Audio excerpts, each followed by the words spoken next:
Hello, dear listener. Find that cozy corner wherever you are tonight. Perhaps you are tucked under a warm blanket or resting on a soft pillow. I would love to know where you are listening from. Share your city and the time in a comment. It is wonderful to think of people worldwide drifting off to these stories. If you enjoy this tale, a like or subscribe would mean so much. Now, take a slow, deep breath. Let your shoulders relax, your body sink into the bed, and let us journey to medieval England. Around 1350, you were stepping into the life of Eleanor, a 15-year-old peasant girl on the cusp of a life-changing moment, her wedding day. By the end, you will feel grateful for your modern comforts, your warm room, and perhaps that cup of tea beside you. Imagine waking in Eleanor's world. The air smells of wood smoke, sharp and heavy, rising from a small fire in a cramped cottage. There is no chimney, only a hole in the thatched roof, letting in faint dawn light. Your bed is a straw mattress on a packed earth floor, shared with your younger sister. The wool blanket scratches your skin, but kept you warm through the chilly night. You hear your mother stirring, the soft clink of a pot over the fire. The cottage is small, one room for your whole family, with walls of woven sticks and mud. Hens cluck in the corner, and the cow shifts in her shed. This is Eleanor's life, hard, simple, tied to survival. As you settle into your own comfortable bed, let us follow Eleanor through the fears and realities of becoming a medieval bride. Eleanor wakes to the familiar sounds of her family's cottage. The fire crackles softly, its warmth barely reaching the corners of the small room. She blinks in the dim light filtering through a wooden shutter that never fully closes. Her back aches from the straw mattress, its lumps molded to her body after years of use. She shifts under the coarse wool blanket, careful not to wake her sister Alice, who breathes softly beside her. The air carries the scent of smoke and damp earth, so constant Eleanor hardly notices it. Her mother, Margaret, is already up, stirring a pot of barley porridge over the fire. The gentle clinking of the wooden spoon against the iron pot is a morning ritual, as steady as the rising sun. Eleanor, come help with the fire, her mother calls, her voice low to avoid waking the others. Eleanor slips from the blanket, her bare feet touching the cool dirt floor. She wears a long linen shift, worn and slightly sour from days of use. Washing clothes is a chore done at the stream every week or two with the village women. For now, the smell of her own body is just part of life. She rubs sleep from her eyes and moves to the hearth, adding small sticks to the glowing embers. Fire is precious. Letting it die means borrowing embers from a neighbor, a small but embarrassing task. The cottage fills with a light haze of smoke, stinging Eleanor's eyes. This is normal. This is home. Her mother hands her a wooden bucket. Fetch water and check the hens for eggs, she says. Eleanor nods, pulling on her simple leather shoes with wooden soles, creaking slightly from last winter's make. She steps outside into the cool morning air, a relief after the smoky cottage. Dew waits the hem of her shift as she walks to the village well, the bucket heavy in her hands. The village is stirring, other women already at the well, their voices, a soft hum of gossip and greetings. Good morning, Eleanor, calls Joan, the baker's wife, always early and full of news. Your father meeting with the carpenter today. Eleanor's heart quickens. Yes, she replies, lowering the bucket into the well's dark mouth. The rope is rough against her calloused palms. The carpenter is William's father, and the mention of a meeting confirms what Eleanor has suspected for weeks.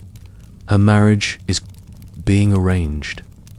At 15, she is of marrying age, old enough to start a household, to bear children, to contribute to the village's survival. But the thought fills her with quiet dread.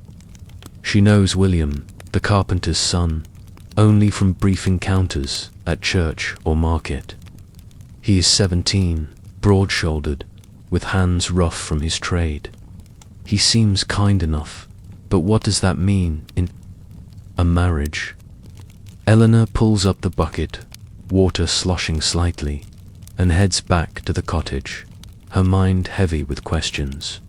Back inside, the porridge is ready, simple and filling, with a pinch of salt but no honey today. Eleanor's younger siblings, Alice, age 10, and little Peter, only 5, are up now, rubbing their eyes. Her father, John, eats quickly, his weathered face set in stern lines. He is a free peasant, renting their cottage and fields from Lord Robert.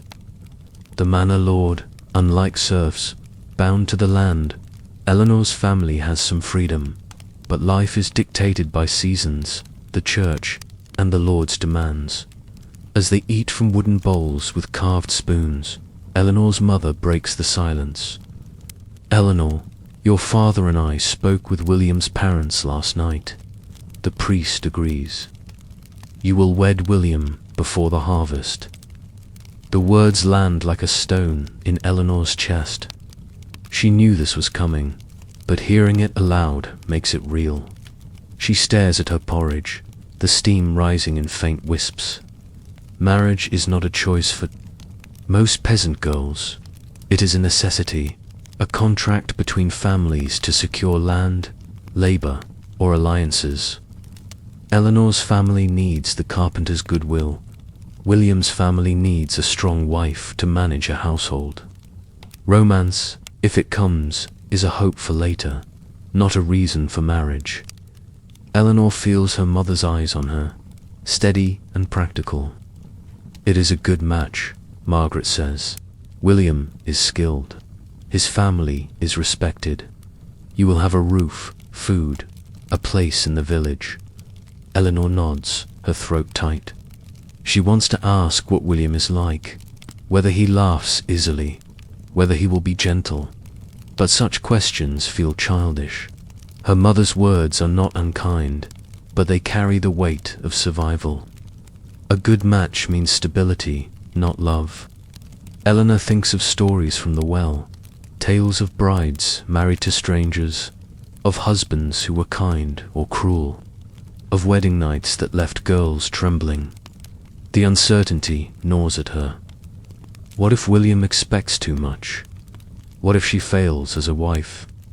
She pushes the thoughts aside and finishes her porridge.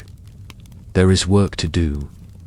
After breakfast, Eleanor changes into her work clothes. A woolen kirtle dyed a faded green, laced at the sides for a snug fit. Her apron, stained from countless tasks, ties around her waist. Her long brown hair, unwashed for weeks, is braided and tucked under a linen coif. Unmarried girls can show their hair, but keeping it contained is practical for work. Eleanor joins her mother in the small garden behind the cottage, weeding rows of cabbages, turnips, and onions. The sun climbs higher, warming the earth, and the smell of soil is rich and familiar. Weeding is careful work, requiring knowledge passed from mother to daughter. Eleanor pulls a weed, her fingers brushing the cool leaves of a cabbage plant. Each plant is precious, a promise of food for the lean winter months. As they work, Margaret speaks again, her voice softer. "I was your age when I wed your father. I was scared too, but you learn. You make a life together." Eleanor listens, her hands moving with practiced ease. Her mother's words are meant to comfort, but they also carry a warning. This is the way of things. There is no other path. Eleanor thinks of her mother's life, the endless cycle of cooking, spinning, gardening, birthing children. 2 of her Siblings died in infancy, a common loss in the village. Is that all her future holds? She wants to believe there will be moments of joy, like the stories her father tells by the fire or the laughter at village festivals. But the weight of marriage feels heavier than the bucket she carried earlier. The garden work done, Eleanor and her mother return to the cottage. The hens have given 3 eggs, a good haul, carefully placed in a straw-lined basket. Eggs are precious, often saved for trade or special meals. Today they will go to Ward. The wedding preparations, a feast, to mark the union of 2 families. Eleanor's mother is already planning, listing tasks, bread to bake, ale to brew, a new dress for Eleanor to sew. The village will contribute, as is custom, but the bride's family bears much of the burden. Eleanor feels the pressure mounting, not just to marry, but to prove her worth as a wife before the vows are spoken. She takes up her spindle, the familiar weight calming her racing thoughts. Spinning wool into thread is a constant task, one she has done since she was Alice's age. The rhythm is soothing, the whir of the spindle a steady hum. As her fingers work, she imagines William's hands, calloused from carving wood, shaping beams for the village's new barn. She has seen him at work, his focus steady, his movements sure. But what will he expect of her? The question lingers as she spins, the thread growing longer under her touch. She thinks of the women at the stream, their whispers about marriage, about the duties of a wife. They spoke of cooking, cleaning, bearing children, but also of the wedding night, a topic shrouded in mystery and fear. By midday, Eleanor's father returns from the fields, his hands dirt-stained from planting barley. He speaks little, but his presence fills the cottage. The family eats a simple meal of bread and cheese, washed down with water from the well. Eleanor's thoughts drift to the meeting with William's father. What was said? Did they speak of her skills, her strength, her ability to manage a household? She knows her value lies in her work, her fertility, her obedience. But the thought of being judged, weighed like a sack of grain, makes her stomach twist. She glances at her father, hoping for some hint of what was discussed, but his face reveals nothing. After the meal, Eleanor's mother hands her a small bundle of wool, dyed a soft blue with woad from last year's harvest. Start on your wedding dress, she says. Something simple, but it must be clean and well made. The village will watch you, Eleanor. Show them you are ready to be a wife. Eleanor takes the wool, her fingers tracing its texture. Sewing is a skill she has learned from her mother, but this dress feels different. It is not just cloth. It is a symbol of her new life, one she cannot yet imagine. She sits by the fire, threading a bone needle with coarse thread. The cottage is quiet now, her siblings outside playing, her father back in the fields. Her mother kneads dough for tomorrow's bread, her movements steady and sure. Eleanor pricks her finger, a small sting, and watches a bead of blood form. It is a reminder of her body, soon to belong to a marriage, to a husband, to a household. The thought of William's touch, unknown and inevitable, sends a shiver through her. She has heard the women at the stream talk of wedding nights, of the pain, the duty, the lack of privacy. In a village where everyone knows everyone's business, even the most intimate moments are witnessed, judged, celebrated. Some families, she has heard, gather to ensure the marriage is consummated, a custom that fills her with dread. What will it be like to lie beside a man she barely knows? To share a bed in a room with his family nearby, no walls to shield them. Eleanor's mother notices her pause. Keep stitching, she says gently. It will be beautiful. You will make us proud. Eleanor nods, forcing her hands to move. The dress takes shape slowly, each stitch a step toward a future she cannot control. She thinks of the church, where the vows will be spoken, not inside but at the door, as is custom for peasants. The priest will bless the union, the village will cheer, and then what? The wedding night looms in her mind, a mystery wrapped in fear. She has no words for what will happen, only whispers from older women, half-understood warnings about pain and blood. The afternoon passes in a blur of work. Eleanor helps her mother prepare pottage, chopping wild onions and carrots from the garden. The familiar tasks ground her, pulling her back from the edge of worry. She stirs the pot, the steam, warm against her face, and listens to her mother hum an old tune. This is the life she knows, the life she will carry into marriage. But marriage will bring new duties, new expectations. William's family lives in a larger cottage, with his parents and 2 younger brothers. Eleanor will join them, a stranger. In their home, expected to learn their ways, to please them, to prove her worth. As evening falls, the family gathers around the fire. The pottage is hearty, flavored with a rare bit of salt pork. Eleanor's father speaks of the fields, the barley looking strong, the Lord Steward pleased with the progress. No mention of the marriage, but Eleanor feels its weight in the air. After the meal, she takes up her spindle again, the wool soft under her fingers.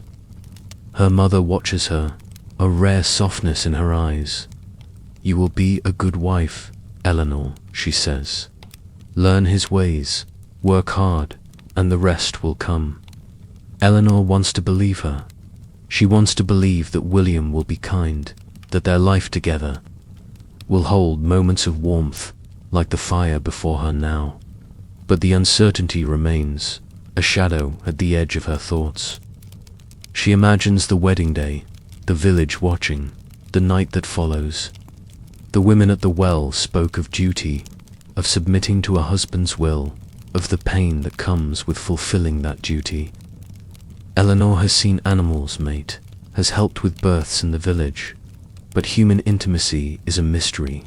No one explains it fully, only hinting at what is expected. The thought of William's hands, his weight, his expectations, makes her heart race with fear. She thinks of her friend Joan, married last year at 16. Joan's face was pale the morning after her wedding, her eyes distant. She spoke little of it, only saying it was done, and now she carries her first child. Eleanor wonders if Joan was afraid, if she still is. The village expects women to bear children quickly, to prove the marriage fruitful. But childbirth is dangerous. Eleanor has heard of women who died, of babies who never drew breath. Her mother lost 2 children, and the pain lingers in her eyes when she speaks of them. Eleanor prays to Saint Margaret, patron of childbirth, but the fear remains. Outside, the night is cool, the stars bright through the cottage's small window. Eleanor's father banks the fire, ensuring the embers will last until morning. The family prepares for sleep, washing hands and faces with a small bowl of water, saying prayers to ward off evil. Eleanor settles onto her straw mattress, finding the familiar hollow where her body fits. The blanket is heavy, the straw rustles softly. Her sister's breathing is steady beside her, a comforting rhythm. But sleep does not come easily. Eleanor's mind races with thoughts of William, of the marriage contract sealed without her voice. She knows her role, to work, to bear children, to keep the household running. But what of her heart? What of the fears that whisper in the dark? She thinks of the women at the well, their stories of husbands who were kind or not, of wedding nights that were a duty more than a joy. She wonders if William will look at her with gentleness, or if he will see her only as a worker, a mother-to-be. The cottage is quiet now, save for the soft crackle of the fire and the distant hoot of an owl. Eleanor shifts, trying to ease the ache in her shoulders from a day of work. Her thoughts drift to the wedding preparations. The dress must be finished, the feast planned, the cottage cleaned for visitors.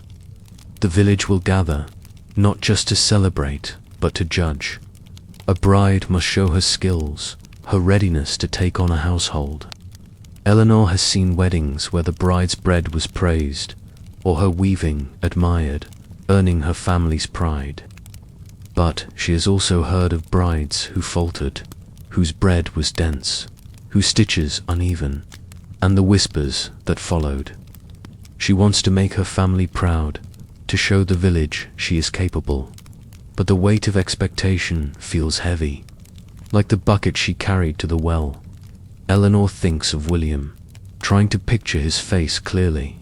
She remembers him at the last church festival, carrying a wooden beam for the new barn, his arms strong, his smile quick when he caught her eye. Was that a sign of kindness, or just politeness? She knows so little of him. Their families decided this match. The priest blessed it, the village approved it. Eleanor's voice was not needed, nor expected. This is the reality of arranged marriages, a transaction for survival. Her family gains a connection to the carpenter, whose trade brings steady work. William's family gains a wife to manage their home, to bear sons to carry on the trade. Eleanor is the link, her life reshaped to fit their needs. She recalls her mother's words, "You learn, you make a life together." Eleanor wants to believe it is possible that she and William will find a rhythm, like the spindles were, like the seasons turn. But the fear lingers, not just of the wedding night, but of the years beyond. Will she be strong enough to manage a household, to bear children safely, to please a husband she barely knows? The questions swirl, keeping sleep at bay. She shifts, again the straw rustling beneath her, and tries to focus on the familiar, the fire's glow, the weight of the blanket, the soft breathing of her family. Tomorrow will bring more work, more preparations for the wedding that looms closer with each passing day. Eleanor will rise at dawn, fetch water, tend the hens, help her mother with the endless tasks of survival. She will sew her dress, knead dough, spin wool, all while carrying the weight of her future. The village expects her to step into this role without faltering, to become a wife, a mother, a keeper of a household. She wants to be ready, to be strong, but the fear is a constant companion. Whispering of the unknown, a yawn escapes, pulling Eleanor back to the present. She stretches, feeling the tension in her body begin to ease. The cottage is warm, the fires glow a soft orange in the darkness. Her breathing slows, matching the rhythm of her family around her. This is her world, for now, the only one she knows. The wedding will come, and with it, a new life. For now, she lets herself sink into the straw, into the quiet, into the hope that somehow she will find her place in this new world. Sleep begins to tug at her, softening the edges of her fears. The weight of the day settles over her like the wool blanket, heavy but familiar. Her thoughts drift, blending the reality of her cottage with the unknown future awaiting her. The fire pops softly, a reminder of life's continuity. Eleanor's eyelids grow heavy, her body sinking deeper into the mattress. This is it, just like that, letting the worries slip away, carried by the gentle rhythm of her breath. The world outside fades, the stars unseen through the thatched roof, as Eleanor drifts toward dreams, caught between the life she knows and the one waiting just beyond the horizon. The sun rises higher over the village, casting a soft golden light through the haze of morning mist. Eleanor stands in the doorway of her family's cottage, her breath visible in the cool air. The scent of damp earth and straw fills her lungs, grounding her in the familiar rhythm of her world. Inside, the fire crackles, tended by her mother, Margaret, who is already kneading dough for bread. The cottage is alive with purpose today. Every task centered on one goal: Eleanor's wedding to William, the carpenter's son, set for the end of the week. Preparations for a peasant wedding are no small matter. They demand labor, skill, and the goodwill of the village, all to prove Eleanor's readiness to become a wife. As she steps back inside, her mother's voice cuts through the quiet. "Eleanor, we have much to do. Start with the wool. Your dress must be ready." Eleanor nods, her stomach tightening. The wedding feels both distant and impossibly near, a looming chain she can neither stop nor fully grasp. She moves to the corner of the cottage where a small pile of blue-dyed wool waits, the woad's faint herbal scent lingering in the fibers. Her mother dyed it last summer, a rare luxury for a peasant family, saved for this moment. The dress must be simple, as befits their status, but well made, its stitches even, its fit modest. The village will judge every detail, from the bread on the feast table to the hem of Eleanor's gown.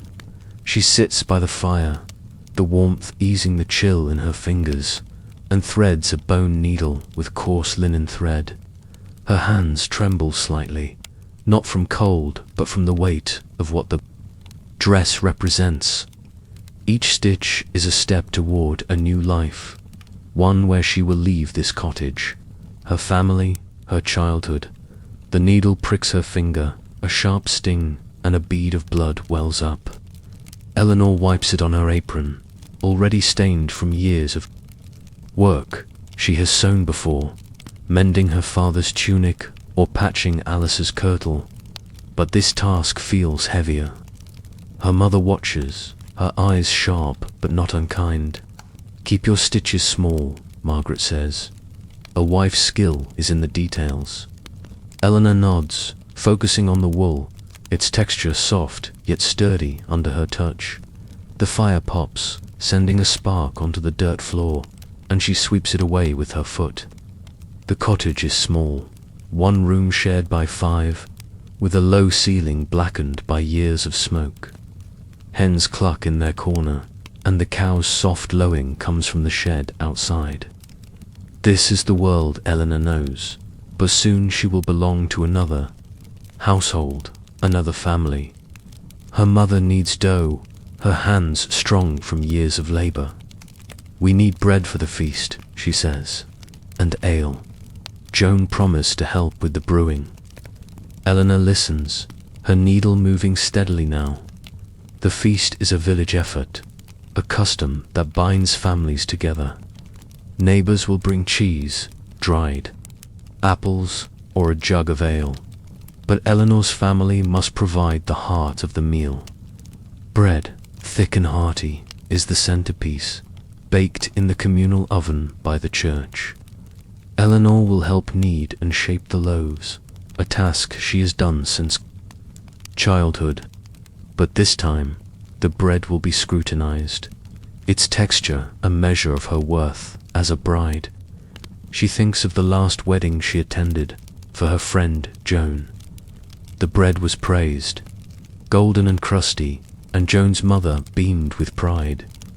Eleanor wants that approval, that nod from the village women, but the pressure sits heavy on her shoulders. She finishes a seam and sets the dress aside, her fingers cramped from the needle. Her mother hands her a basket. "Go to the stream," she says. "We need more water for the dough." Eleanor takes the basket, grateful for the excuse to step outside. The village is busy now, the air filled with the sounds of work, The clang of the blacksmith's hammer, the chatter of children chasing a stray goose, the creak of a cart hauling firewood. Eleanor walks to the stream, a narrow ribbon of water that winds through the village, its banks muddy from recent rains. Other women are there, washing linens or filling buckets, their voices a steady hum. "Good day, Eleanor," calls Agnes, a widow, who spins the finest thread in the village. "Your wedding is soon, yes, the dress coming along." Eleanor smiles, though her cheeks flush.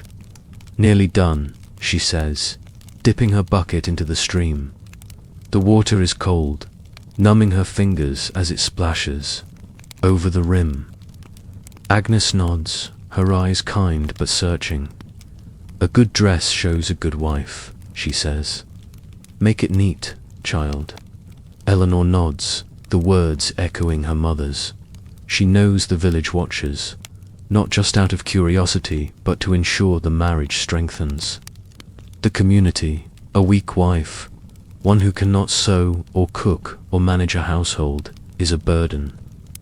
Eleanor feels the weight of their expectations, a silent judgment in every glance. She returns to the cottage, water sloshing in the bucket. Her mother is shaping dough now, her hands dusted with flour. Eleanor sets the bucket by the hearth and takes up a second lump of dough, its texture sticky and cool. They work in silence, the rhythm of kneading familiar, almost soothing. The dough must rise by evening, ready to bake tomorrow in the communal oven. Eleanor's arms ache as she presses and folds, her thoughts drifting to William. She has seen him at church, his head bowed during the Latin prayers, his hands clasped.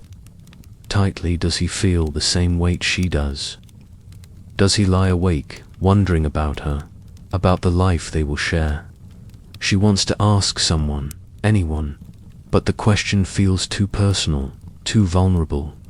Her mother breaks the silence. "After the bread, we must start the ale. It takes days to ferment, and we cannot serve weak drink."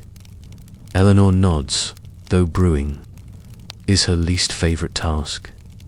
It is messy, time-consuming, and the smell of fermenting barley clings to her hands. But ale is essential for the feast, a sign of hospitality and plenty. A poor batch could tarnish her family's reputation, a risk they cannot afford. Eleanor thinks of the last village feast, where the ale flowed freely, and men laughed louder as the night wore on. She wants her wedding to be remembered fondly, a moment of joy in the village's hard life. The dough shaped, they cover it with a cloth and set it near the fire to rise. Eleanor's mother hands her a basket of herbs, thyme and rosemary gathered from the garden. These will flavor the pottage for the feast, a thick stew of barley, onions, and whatever vegetables the season provides. Eleanor crushes the herbs between her fingers, their sharp scent cutting through the smoky air.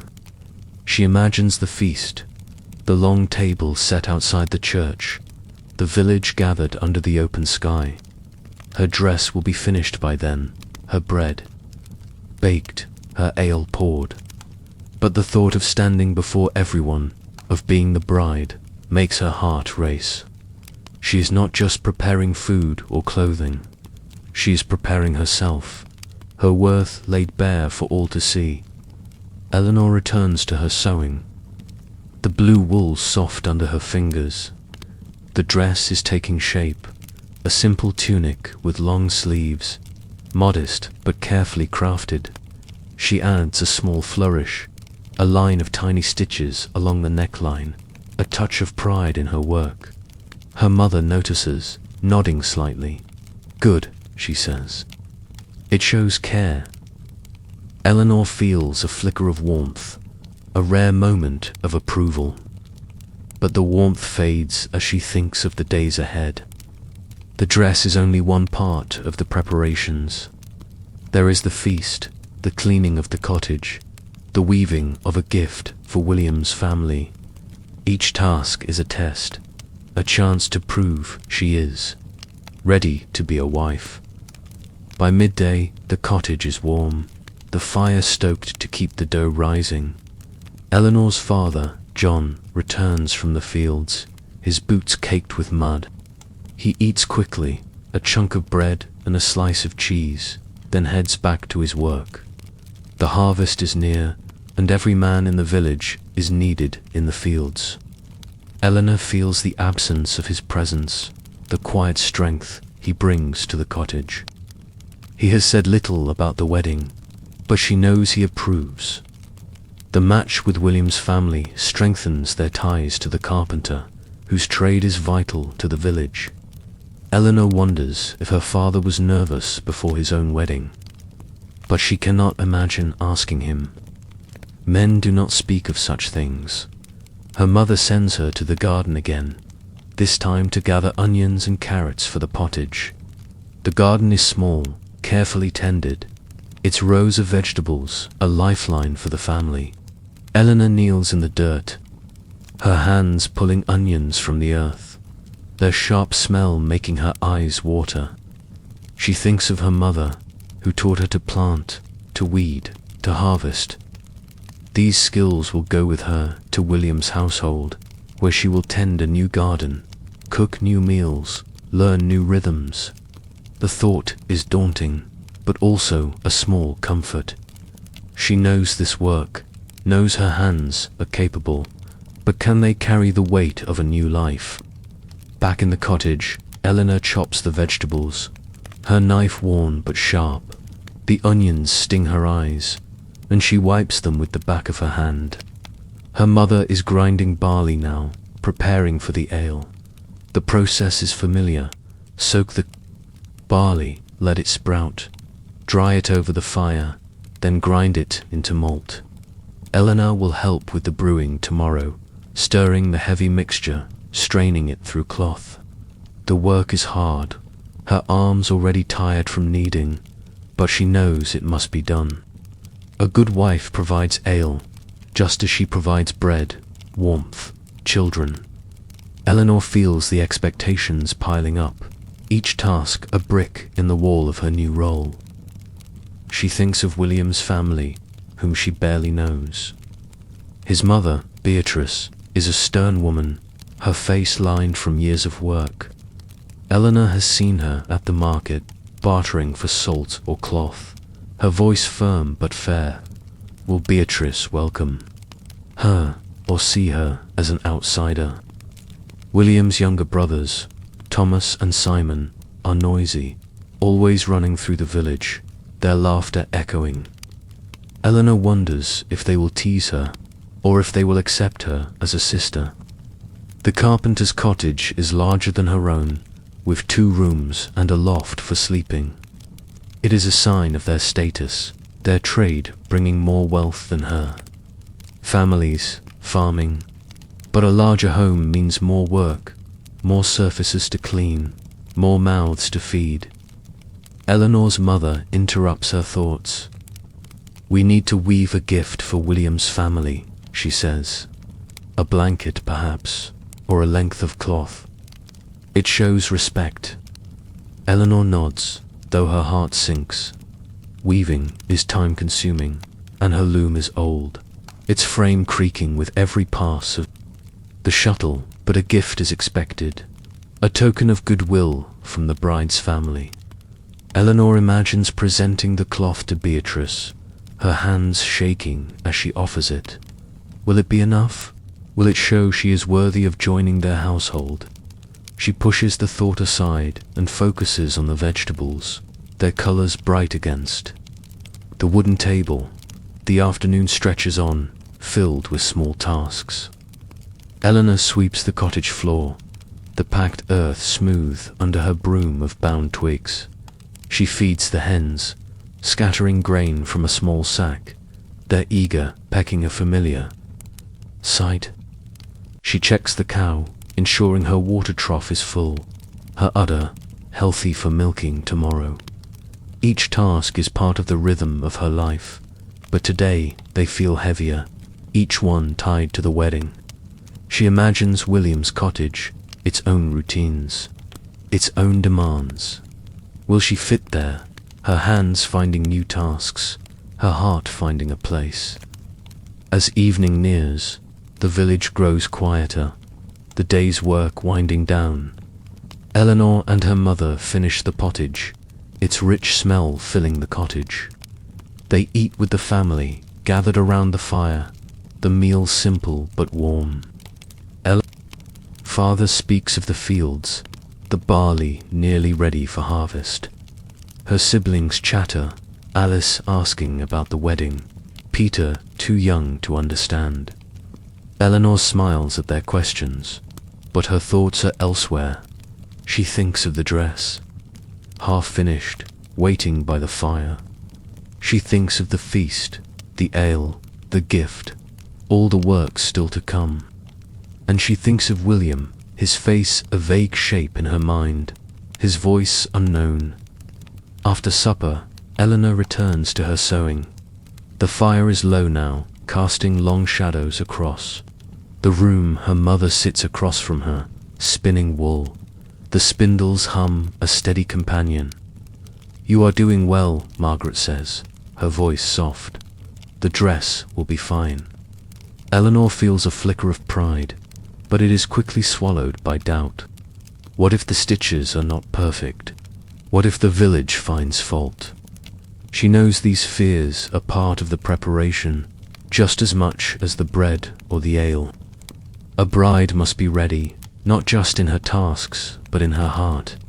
She thinks of the women at the stream, their advice echoing in her mind. Agnes told her to smile at the feast, to show the village she is happy. Joan, now pregnant, said to listen to her mother-in-law, to learn her ways quickly. Other women spoke of the wedding night, their voices low, their words vague but heavy with meaning. Eleanor tries to push those thoughts away, focusing on the needle, the wool, the fire's glow. But the fear creeps in, a whisper of what lies ahead. She has seen animals mate, has helped with births in the village, but the human act is a mystery, its details hidden behind whispers and warnings. The night deepens, the cottage quiets, save for the fire's soft crackle. Eleanor's father banks the embers, ensuring they will last until morning. The family prepares for sleep, washing hands and faces with a small bowl of water, saying prayers to St. Mary and St. Margaret. Eleanor settles onto her straw mattress, the familiar lumps a small comfort. Her sister's breathing is steady beside her, the blanket heavy but warm. She tries to sleep, but her mind is full of the day's work, the tasks still to come, the life waiting beyond the wedding. She thinks of the feast, imagining the table laden with bread, pottage, and ale. She pictures herself in the blue dress, standing beside William, the village watching. Will they see a capable bride, or a girl unsure of her place? She wants to be strong, like her mother, like the women who have gone before her. But the weight of expectation feels like a stone pressing against her chest. The dress, the bread, the ale, the gift, all must be perfect, all must prove her worth. And beyond that, the marriage itself, a life with a man she barely knows, a household she must learn to manage, a future she cannot predict. Eleanor's thoughts drift to her mother, who is married at her age, who bore 5 children, to lost, to fever. Margaret's hands are calloused, her back bent from years of labor, but she carries on, teaching Eleanor the skills she will need. Eleanor wants to be like her, to face marriage with courage, to build a life from the tasks she knows. But the fear remains, not just of the wedding night, but of the years ahead. Will she be a good wife? Will she bear healthy children? Will William be kind? Or will he expect more than she can give? The questions swirl, keeping sleep at bay. She shifts on the mattress, the straw rustling softly. The The fire's glow is faint now, the cottage dark and quiet. Eleanor tries to focus on the familiar, the weight of the blanket, the rhythm of her sister's breathing, the smell of smoke and earth. These are the constants of her life, the anchors that hold her steady. But the wedding looms, a tide pulling her toward a new shore. She imagines William's cottage, its larger rooms, its unfamiliar smells, its new routines. She imagines his mother watching her work, judging her every move. She imagines William, his hands strong from carpentry, his eyes meeting hers. What will he see in her? A partner, a worker, a stranger. A yawn escapes, pulling Eleanor back to the present. She stretches, feeling the ache in her arms from kneading, sewing, carrying water. The cottage is warm, the fire's embers a soft glow in the darkness. Her breathing slows, matching the rhythm of her family around her. This is her world, for now, the only one she knows. Tomorrow will bring more work, more preparations for the wedding that draws closer with each passing hour. She will need bread, brew ale, weave cloth, sew stitches, each task a step toward her new life. For now, she lets herself sink into the straw, into the quiet, into the hope that she will find her place in this new world. Sleep begins to tug at her, softening the edges of her fears. The weight of the day settles over her like the wool blanket, heavy but familiar. Her thoughts drift, blending the reality of her cottage with the unknown future awaiting her. The fire pops softly, a reminder of life's continuity. Eleanor's eyelids grow heavy, her body sinking deeper into the mattress. This is it, just like that, letting the worries slip away, carried by the gentle rhythm of her breath. The world outside fades, the stars unseen through the thatched roof. As Eleanor drifts toward dreams, caught between the life she knows and the one waiting just beyond the horizon. The morning air is cool, heavy with the scent of dew and wood smoke, as Eleanor steps out of the cottage. Her leather shoes, worn and stiff, creak softly on the packed earth path. The village hums with early activity, the distant clang of the blacksmith's hammer, the lowing of cows being led to pasture, the chatter of children fetching water. Eleanor carries a basket of linens, her hands already chilled from the morning's chill. Today, she joins the village women at the stream to wash clothes, a weekly task that doubles as a gathering place for gossip and advice. Her wedding to William, the carpenter's son, is only days away, and the preparations have consumed her family's cottage. The blue wool dress is nearly finished, the bread dough rising, the ale fermenting.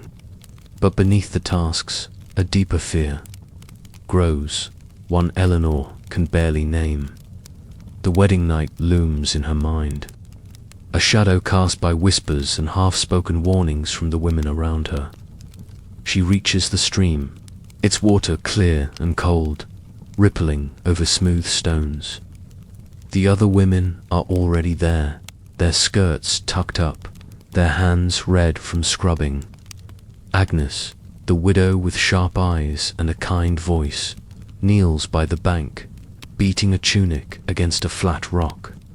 Joan, Eleanor's friend, now heavy with her first child, moves slowly, her face pale but calm. Other women, young and old, work alongside them, their voices a soft hum of conversation. Eleanor sets her basket down, the linens inside stained from a week of cooking, gardening, and tending the hens. She kneels beside Joan, dipping a worn shift into the icy water. The cold bites her fingers, but she welcomes the distraction. Anything to keep her mind from the thoughts that have kept her awake each night. "Good day, Eleanor," Agnes says, her eyes crinkling with a smile. "Your wedding is soon. Are you ready?" Eleanor forces a nod, her cheeks warming despite the chill.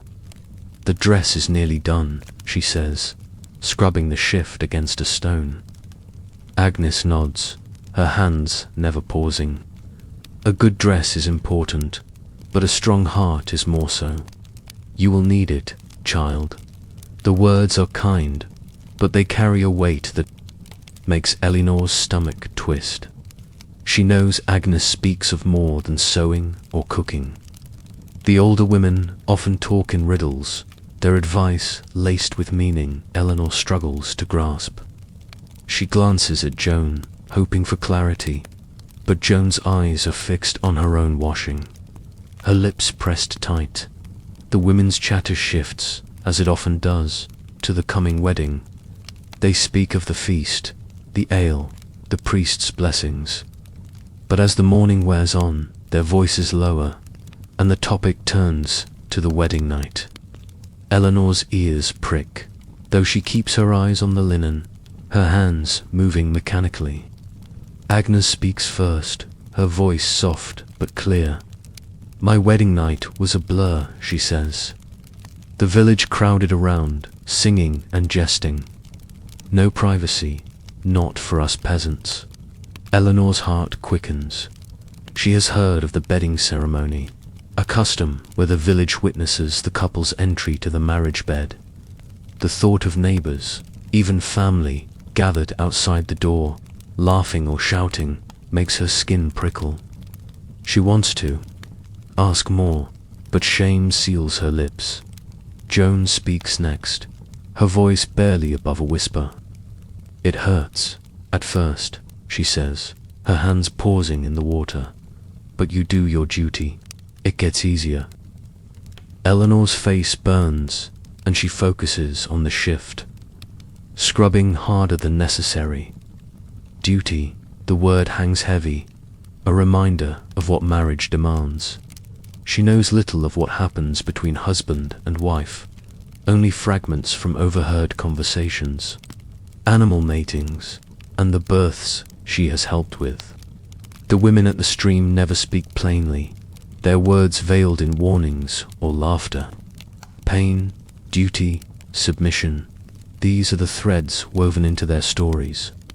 Eleanor wonders what they leave unsaid, what she will face in the dark of her wedding.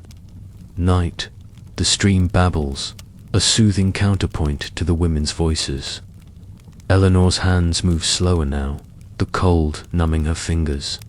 She thinks of William, his broad shoulders, his hands rough from carving wood. She has seen him at church, his head bowed, his voice low as he repeats the priest's Latin. Does he know what to expect? Does he fear it as she does? The thought of his touch, unfamiliar and inevitable, sends a shiver through her. She imagines the marriage bed, likely a straw mattress like her own, in a corner of his family's cottage. His parents and brothers will be nearby, the walls thin, the privacy non-existent. The village may even linger, their songs and jests carrying through the night. Eleanor's chest tightens, her breath shallow. She wants to be brave, to be ready, but the fear is a weight she cannot shake. Agnes notices her stillness. You are quiet today, Eleanor, she says gently. What troubles you? Eleanor hesitates, her fingers gripping the wet linen. She wants to ask about the pain, the duty, the lack of walls to shield her from the villagers' eyes. But the words stick in her throat. Instead, she mumbles, I am just tired. The dress takes time. Agnes nods, her eyes knowing. It is normal to be nervous, she says. Every bride is, but you are strong, Eleanor. You will learn, as we all do. The words are meant to comfort, but they only deepen Eleanor's unease. Learn what? How to endure. How to please a husband she barely knows. The washing done, Eleanor wrings out the linens, her hands aching from the cold. She carries the heavy basket back to the cottage, the damp cloth soaking her apron. The village is busy now, the sun high, the air warming.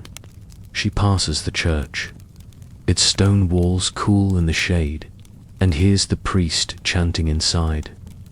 She pauses, tempted to slip in and pray to Saint Margaret, patron of childbirth and women.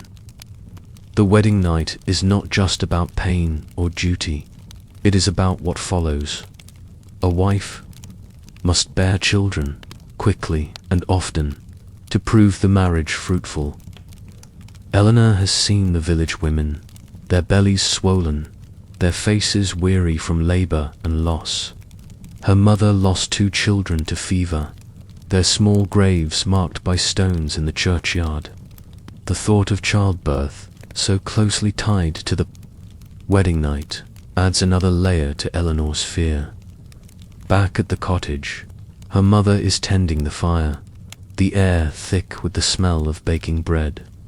The dough from yesterday is in the communal oven, but Margaret is preparing more, a small loaf for the family supper. Eleanor sets the basket of linens by the door to dry and joins her mother at the hearth. They work in silence. The familiar tasks are small comfort. Eleanor kneads dough, her hands finding the rhythm she has known since childhood. The cottage is warm, the fires glow steady, but her thoughts are far from calm.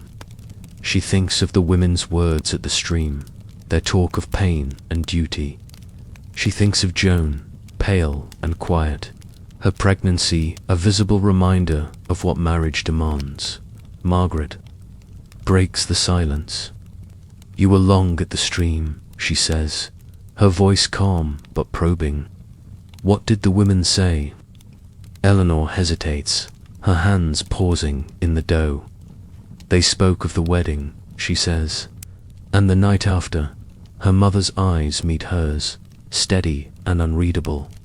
"It is a wife's duty," Margaret says. "You will do what is expected.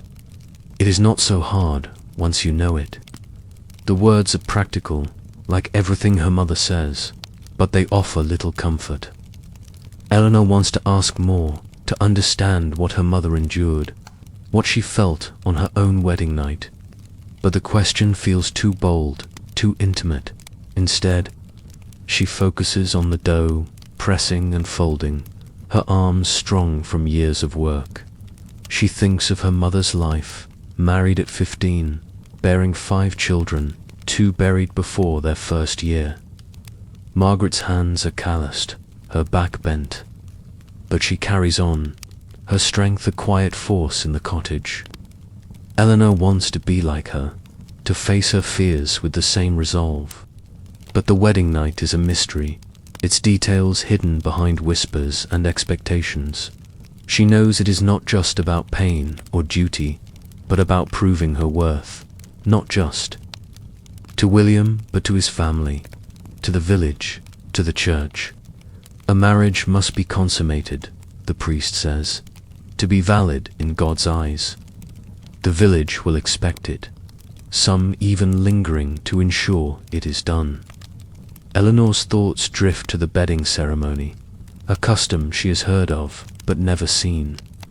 After the feast, the couple is led to the marriage bed, often with songs, jests, and blessings. In some villages, the witnesses stay close, their presence ensuring the marriage is sealed. Eleanor imagines the noise, the laughter, the eyes on her as she enters William's cottage. The thought makes her skin crawl, her heart pound. She has shared a bed with her sister, slept close to her family her whole life. But this is different. This is a moment meant to be private, yet it will belong to the village as much as to her and William. She wonders if he will be nervous too, or if men feel the same weight of expectation. She has no one to ask, no way to know. The dough-shaped Eleanor covers it with a cloth and sets it near the fire to rise. Her mother hands her the blue wool dress, the needle still tucked into the fabric. "Keep sewing," Margaret says. "It must be finished by tomorrow." Eleanor nods, settling by the fire, the warmth easing the ache in her hands. The dress is nearly done, the sleeves complete, the hem almost perfect. She adds small stitches along the neckline, a touch of care that makes her proud. But as she sews, her mind returns to the stream, to the women's words. Joan's quiet admission of pain, Agnes's talk of strength, the unspoken truths behind their eyes. Eleanor wants to be ready to be the wife the village expects, but the fear is a constant companion, whispering of the unknown. She thinks of William, trying to picture his face clearly. She remembers him at the harvest festival, carrying a wooden bench for the feast. His smile quick and warm. Was that kindness, or just the joy of the moment? She knows so little of him, only that he is skilled with wood, that his family is respected, that he will be her husband. The thought of his touch, his breath, his weight, makes her stomach twist. She has seen animals mate, quick and instinctual, but humans are different, their acts tied to duty, to God, to the village's approval. She has helped with births, seen the blood and pain, heard the cries of mothers. The wedding night is the first step toward that, a moment that binds her to William, to his family, to a future of bearing children. The afternoon passes in a blur of tasks. Eleanor helps her mother prepare pottage, chopping onions and carrots, their sharp smell mixing with the smoke. She sweeps the cottage floor, the packed earth smooth under her broom. She checks the hens, collecting 2 more eggs, their shells warm in her hands. Each task is familiar, a thread in the fabric of her life, but today they feel heavier, each one tied to the wedding. She imagines William's cottage, its larger rooms, its unfamiliar routines. Will she find comfort there, or only more work? More judgment? She imagines his mother, Beatrice, watching her cook, her eyes sharp like Agnes's. Will she approve, or find fault in every dish, every stitch? As evening falls, the family gathers around the fire. The pottage is hearty, flavored, with herbs from the garden. Eleanor's father, John, speaks of the fields, the barley nearly ready for harvest. Her siblings, Alice and Peter, chatter about the day, unaware of the weight on Eleanor's heart. She eats quietly, her thoughts elsewhere. The women at the stream spoke of duty, but also of survival. A wife must please her husband, not just on the wedding night, but every day after. Eleanor wonders if William will be gentle, if he will listen to her fears, or if he will expect her to submit without question. The thought of his hands, strong from years of carpentry, makes her shiver, not with cold, but with uncertainty. After supper, Eleanor returns to her sewing. The fire is low, casting long shadows across the cottage. Her mother sits across from her, spinning wool. The spindles hum a steady rhythm. "You are doing well," Margaret says. "The dress will be fine." Eleanor nods, but her heart is heavy. She thinks of Joan, pale and quiet at the stream. Her pregnancy, a reminder of what follows the wedding night. She thinks of the village, gathered outside the marriage bed, their voices loud with jests. She thinks of William, a stranger in so many ways, and the act that will bind them together. The fear is not just of pain, but of failure, of not being enough, of not knowing what is expected. The night deepens, the cottage quiets save for the fire's soft crackle. Eleanor's father banks the embers, ensuring they will last until morning. The family prepares for sleep, washing hands and faces with a small bowl of water, saying prayers to ward off evil. Eleanor settles onto her straw mattress, the familiar lumps a small comfort. Her sister's breathing is steady beside her, the blanket heavy but warm. She tries to sleep, but her mind is full of the day's whispers, the women's words, the weight of what lies ahead. The wedding night is not just one moment, but the beginning of everything. A life of duty, of children, of proving herself to a husband, a family, a village. She thinks of her mother, married at her age, bearing 5 children, 2 lost to fever. Margaret's strength is a quiet force, her hands calloused, her heart steady. Eleanor wants to be like her, to face her fears with courage, to build a life from the tasks she knows. But the wedding night is a threshold she cannot yet cross in her mind. The pain, the lack of privacy, the expectation to please, all swirl in her thoughts. She imagines the marriage bed, the straw rustling beneath her, William's breath beside her, the village's voices outside. She prays to Saint Margaret, her words a whisper in the dark, asking for strength, for safety, for a future she can bear. A yawn escapes, pulling Eleanor back to the present. She stretches, feeling the ache in her hands from washing, sewing, kneading. The cottage is warm, the fires glow faint in the darkness. Her breathing slows, matching the rhythm of her family around her. This is her world, for now, the only one she knows. Tomorrow will bring more work, more preparations for the wedding that draws closer with each passing hour.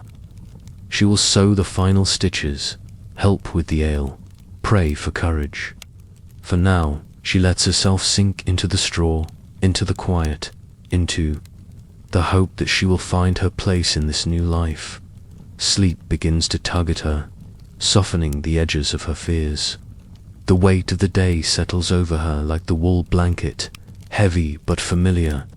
Her thoughts drift, blending the reality of her cottage with the unknown future awaiting her. The fire pops softly, a reminder of life's continuity. Eleanor. Eyelids grow heavy, her body sinking deeper into the mattress. This is it, just like that, letting the worries slip away, carried by the gentle rhythm of her breath.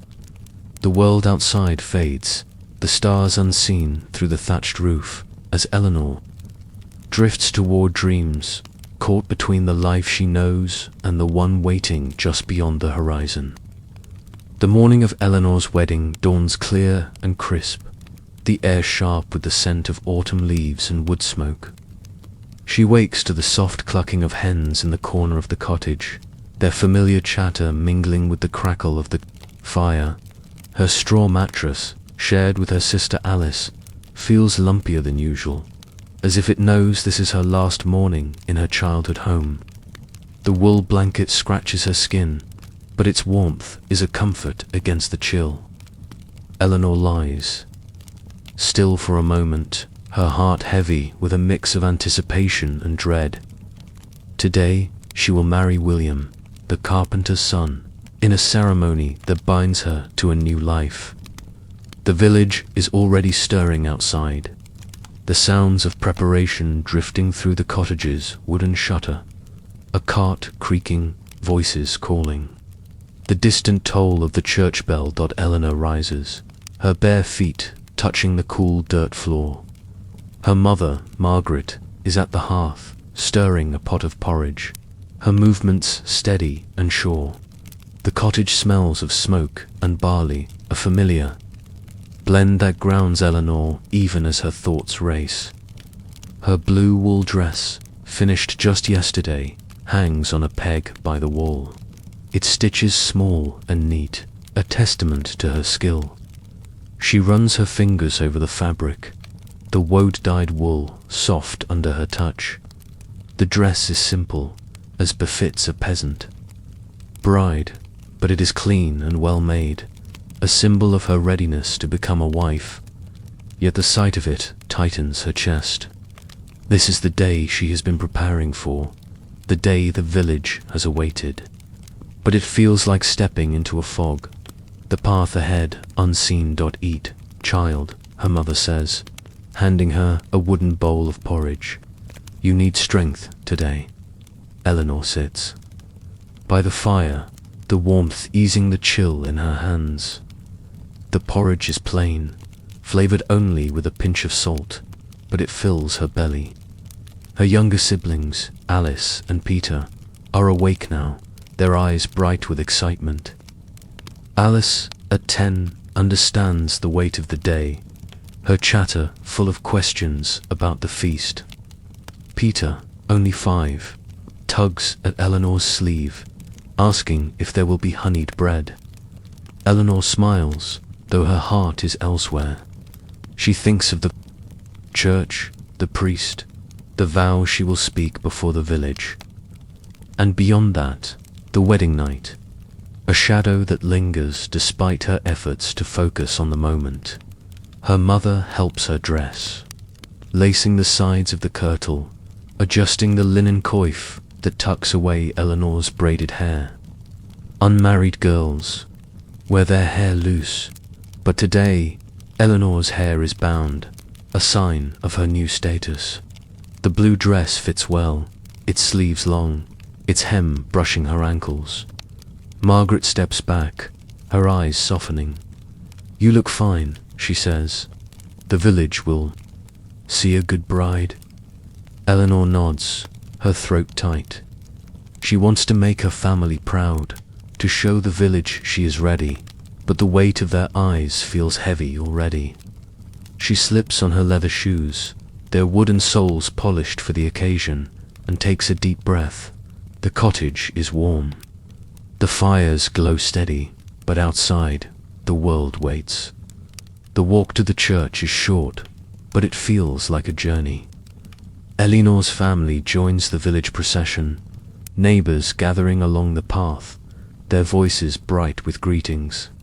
The church stands at the heart of the village, its stone walls weathered but strong, its wooden door open to the morning light. The ceremony will take place at the church porch, as is custom for peasants. The vows spoken in public before God and the community. Eleanor's father, John, walks beside her, his face stern but proud. He has said little about the marriage, but his presence is a quiet strength. Margaret carries a basket of herbs, thyme and rosemary, to strew on the church floor, a tradition.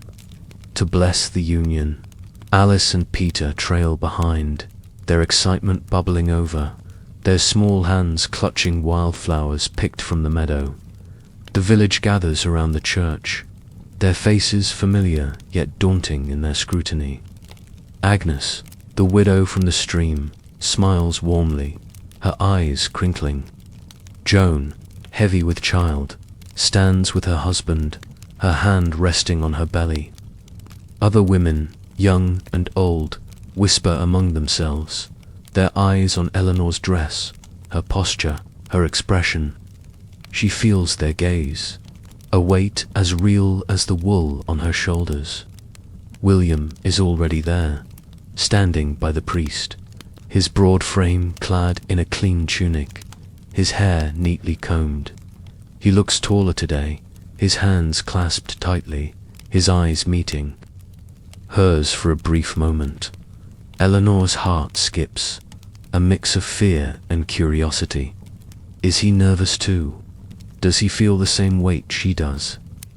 The priest, Father Thomas, steps forward, his robes worn but clean, his voice steady as he begins the ceremony. The Latin words are unfamiliar, a solemn chant that binds the couple to God's will.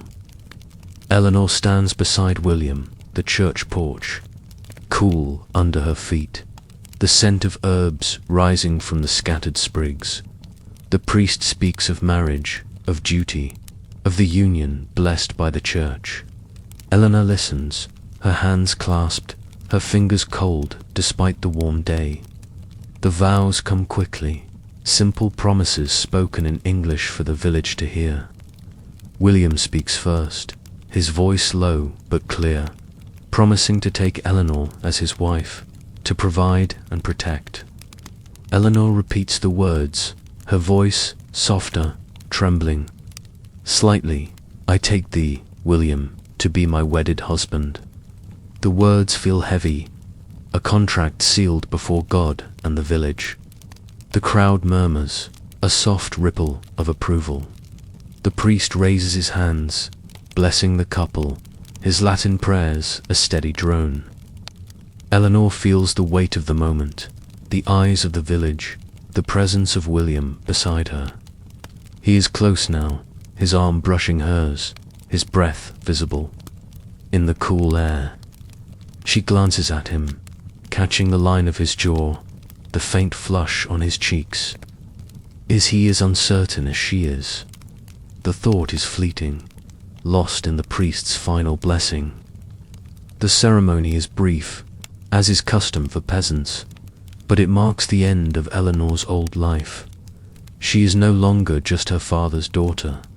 She is William's wife, a role that will define her days. The village cheers, their voices rising in a joyful clamor. Children scatter more herbs, their laughter bright. Agnes steps forward, pressing a small loaf of bread into Eleanor's hands, a gift for the new household. Other women offer tokens, a jug of ale, a bundle of dried apples, their smiles warm but searching. Eleanor thanks them, her voice steady despite the knot in her chest. The crowd moves toward the open field by the church, where the feast awaits. Long tables, borrowed from the manor house, are set with bread, pottage, and ale, the fruits of days of preparation. Eleanor's family has worked tirelessly, her mother's bread golden and crusty, the ale sharp and strong. The village contributes. Too, their offerings a sign of community, of shared survival. Eleanor and William sit at the head of the table, a place of honor that feels both proud and exposed. The blue dress is warm now, the sun high overhead, and Eleanor adjusts her coif, her hands trembling slightly. William sits beside her, his presence unfamiliar yet constant. He offers her a piece of bread, his fingers brushing hers, and she takes it, her cheeks flushing. The bread is sweet, with a touch of honey, a rare treat, and she savors it, the taste grounding her in the moment. The village eats, their voices loud with laughter and stories, the air filled with the scent of food and ale.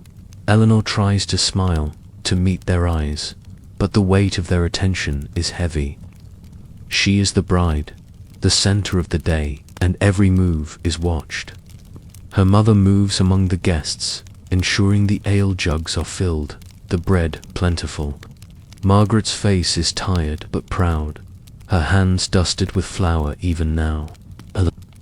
Father sits with the men, his voice low as he speaks of the harvest. Alice and Peter run with the other children, their laughter a bright thread in the noise. Eleanor watches them, a pang in her heart. This is her last day in her family's world, the last day she will be just Eleanor, daughter of John and Margaret. Tomorrow she will wake in William's cottage, a wife, a stranger in a new home. The thought stirs the fear she has carried all week, the shadow of the wedding night, but she pushes it aside, focusing on the feast, the warmth, the village's joy. William speaks to her, his voice soft, almost lost in the crowd's noise. The bread is good, he says, his eyes meeting hers. Your mother worked hard. Eleanor nods, grateful for his words, though they feel formal, like a stranger's. She wants to know him, to understand the man beside her, but the day offers little chance. The village presses close, their toasts and jests filling the air. A man, red-faced from ale, calls for a song, and the crowd joins in, a bawdy tune about love and harvest. Eleanor's cheeks burn, the lyrics hinting at the night ahead, and she keeps her eyes on her plate. William laughs, a low sound, and she wonders if he feels the same mix of pride and unease. The feast stretches into the afternoon. The sun warm, the air heavy with the scent of food and earth. Eleanor eats sparingly, her stomach tight with nerves. The pottage is thick, flavored with herbs from her garden, and the ale is strong, a credit to her mother's skill. The village praises the meal, their voices warm with approval, and Eleanor feels a flicker of pride. Her family has done well, their efforts a gift to the community. But the praise is bittersweet, a reminder of the expectations now resting on her.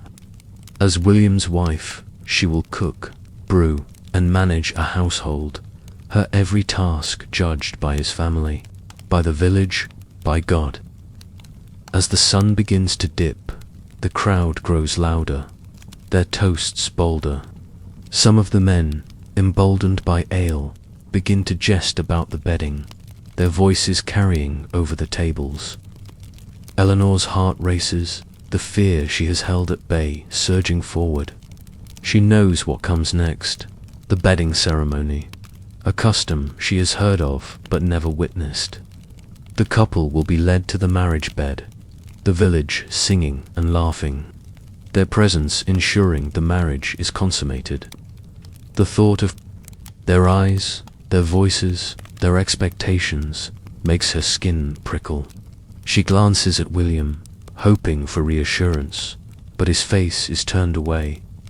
His attention on a friend's toast, her mother approaches, her hand gentle on Eleanor's shoulder. "It is time," she says softly. "Be brave." Eleanor nods, her throat tight. The village begins to move, gathering around the couple, their voices rising in a new song, this one slower, almost solemn. William stands, offering his hand, and Eleanor takes it, his palm rough and warm. The crowd parts, forming a path to his family's cottage, just beyond the church. Eleanor's legs feel heavy, her steps slow, but she moves forward. The blue dress swaying, the herbs crunching under her feet. The village follows, their voices a mix of joy and jest, their presence both comforting and overwhelming. The cottage looms ahead, its thatched roof golden in the fading light. William's mother, Beatrice, stands at the door, her face stern but not unkind. His brothers, Thomas and Simon, grin, their eyes bright with mischief. Eleanor feels their gaze, the weight of their expectations. The cottage is larger than her own, with 2 rooms and a loft, a sign of the carpenter's status. The door is open, the interior dim, the air thick with the smell of wood and straw. Eleanor's heart pounds, her hand still in William's, as they step inside. The crowd lingers outside, their song fading, their voices low but present. Beatrice closes the door, but the walls are thin. The village's presence felt even now. Inside, the cottage is warm, a fire burning in the hearth. A straw mattress, larger than Eleanor's, is set in the corner, covered with a clean wool blanket. Her breath catches at the sight, the reality of the night ahead sinking in. William's hand is still in hers, his grip steady but not tight. He looks at her, his eyes searching, and she wonders what he sees. A bride, a stranger, a wife. She wants to speak, to ask if he is afraid, but the words will not come. Instead, she lets him lead her to the bed, the straw rustling under their weight. The villagers' voices are faint now, a murmur through the walls, but they are there, a reminder of the duty that binds her to this moment. Eleanor's heart races, her hands trembling as she sits on the mattress. The fire's glow casts shadows, the air heavy with the scent of wood and wool. William sits beside her, his breathing steady, his presence both unfamiliar and inescapable. She thinks of the women at the stream, their warnings of pain, their talk of duty. She thinks of her mother, strong and practical, urging her to be brave. She thinks of the village, waiting outside. Their expectations await she cannot escape. And she thinks of William, a man she barely knows, now her husband. Their lives bound by vows spoken in the church porch. The night stretches ahead, a threshold she must cross. Eleanor takes a slow breath, her body sinking into the mattress, the blanket soft under her hands. The fire pops, a familiar sound, and she clings to it, a thread of the life she knows. This is it, just like that, a moment of courage, of letting go. The villagers' voices fade, the cottage quiet save for the fire's glow. Eleanor's eyelids grow heavy, her thoughts softening, as she drifts toward the unknown, carried by the gentle rhythm of her breath. Eleanor wakes to the unfamiliar creak of a wooden shutter, the air heavy with the scent of fresh-cut wood and straw. Her new home, William's family cottage, is larger than her own, its 2 rooms and loft a sign of the carpenter's trade. The straw mattress beneath her is softer than the one she shared with her sister. But it feels foreign, its lumps in all the wrong places. The wool blanket, woven by William's mother, Beatrice, is thick and warm, but it carries the unfamiliar smell of another household. Eleanor lies still, her eyes tracing the beams of the ceiling, their surfaces smooth from William's careful work. The fire in the hearth burns low, its embers casting a faint glow across the room. Beside her, William breathes steadily, his presence a quiet weight in the dim light. It is her first morning as a wife, and the world feels both new and daunting. The wedding night passed in a blur, the villagers' songs fading into the darkness. The bedding ceremony, a memory of noise and nervous glances. Eleanor's heart still carries the weight of that moment, but now a new challenge begins. She is no longer just Eleanor, daughter of John and Margaret. She is William's wife, a member of his family, expected to fit into their rhythms, to prove her worth in a home not her own. The cottage is quiet, save for the soft clucking of hens in the yard and the distant lowing of a cow. William's brothers, Thomas and Simon, sleep in the loft above, their snores a faint hum. Beatrice, William's mother, is already stirring.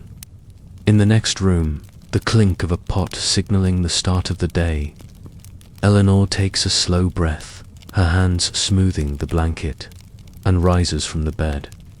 Her blue wool dress, worn yesterday for the wedding, hangs on a peg, but today she wears a simpler kirtle, its faded green, familiar from her old life. She laces it tightly, her fingers fumbling in the dim light, and ties on her apron, stained but clean enough for work. Her hair, still braided from yesterday, is tucked under a linen coif, the mark of a married woman. The cottage feels larger than her family's, its walls sturdier, its floor swept clean. But the space is unfamiliar, the corners holding shadows she does not yet know. She steps toward the hearth, her leather shoes creaking on the wooden floor, a luxury her old home lacked. Beatrice is there, her face lined but alert, stirring a pot of barley porridge over the fire.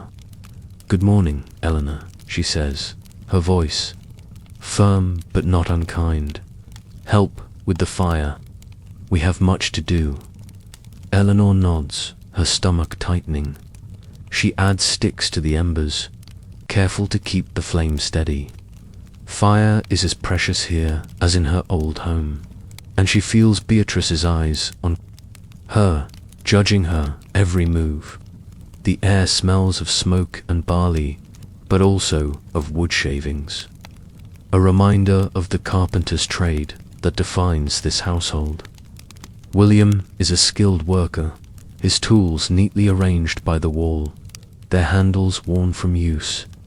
Eleanor glances at them, wondering what his days are like, what he expects of her now that she is his wife.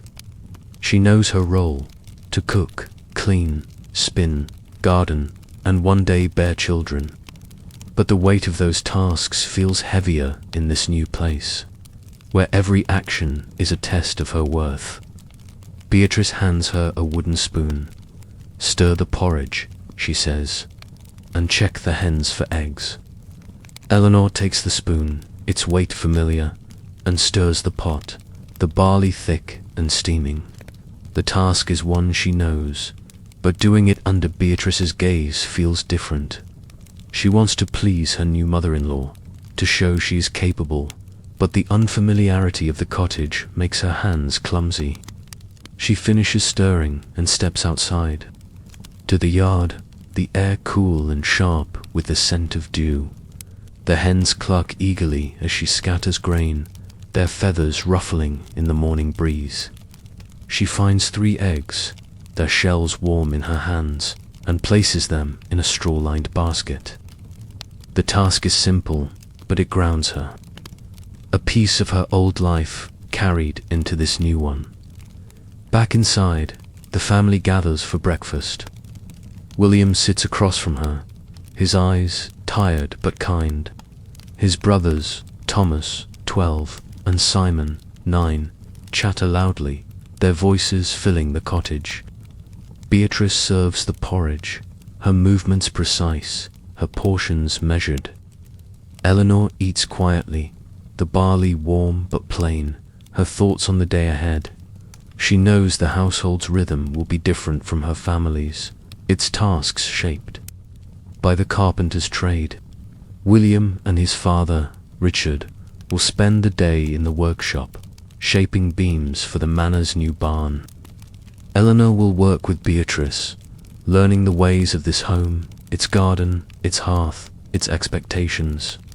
She feels the absence of her mother, her sister, the familiar hum of her old cottage. Here, she is a stranger, her place not yet earned. After breakfast, Beatrice hands her a broom. "Sweep the floor," she says. "Then we will work in the garden." Eleanor takes the broom, its handle smooth from years of use, and begins sweeping the wooden floor. The task is familiar, but the floor is larger, the corners harder to reach. She feels Beatrice's eyes on her, assessing her thoroughness, her speed. The cottage is tidy, its shelves lined with wooden bowls, its walls hung with tools. Eleanor notices a small carving on the wall, a simple flower, likely William's work. It is a reminder of his skill, his presence, and she wonders if he will carve something for her one day. A token of their new life together. The sweeping done, Eleanor follows Beatrice to the garden, a larger plot than her family's, with rows of cabbages, turnips, and herbs. The soil is rich, the plants healthy, a sign of Beatrice's care. Eleanor kneels beside her, pulling weeds, her hands sinking into the cool earth. Beatrice works silently, her hands quick and sure, and Eleanor tries to match her pace. The garden is vital to the household, its yield a buffer against winter's hunger. Eleanor knows this work, but doing it here feels different, her every move watched. Beatrice points to a row of onions. "Dig those up," she says. "We need them for supper." Eleanor nods, her fingers wrapping around the green stalks, the smell sharp, as she pulls them free. As they work, Beatrice speaks, her voice low. "You will manage the garden when I am gone," she says. "Learn it well." Eleanor feels the weight of the words, the expectation that she will take Beatrice's place one day. She nods, though her heart races. The garden is only one part of her role. She must also cook, clean, spin, and weave, tasks that fill every hour of a peasant woman's day. And there is the unspoken expectation, the one that lingers in every glance: children. A wife must bear sons to carry on the family, daughters to help with the work. Eleanor thinks of Joan, her friend from the stream, pale and heavy with her first child.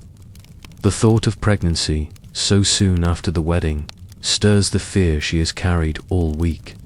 Childbirth is dangerous, its risks whispered at the stream, in the church, by the fire. The garden work done, Eleanor and Beatrice return to the cottage. William and his father are gone, their tools missing from the wall. The brothers are outside, playing in the yard, their laughter a bright note in the quiet. Eleanor helps Beatrice prepare pottage, chopping onions and carrots, their familiar smell grounding her. The task is one she knows, but Beatrice's kitchen is different. Its pots larger, its herbs stored in clay jars rather than cloth bags. Eleanor watches her mother-in-law closely, noting how she seasons the pottage, how she stirs the fire. Every detail is a lesson, a step toward fitting into this household. Beatrice is not unkind, but her expectations are clear. A wife must be capable, efficient, unquestioning as they cook. Beatrice speaks of the household's needs. We spin wool for trade, she says. William's work brings coin, but cloth is steady. Eleanor nods, her hands busy with the knife. Spinning is a skill she has mastered, but the thought of producing enough to trade feels daunting. Her family spun for their own needs, not for market.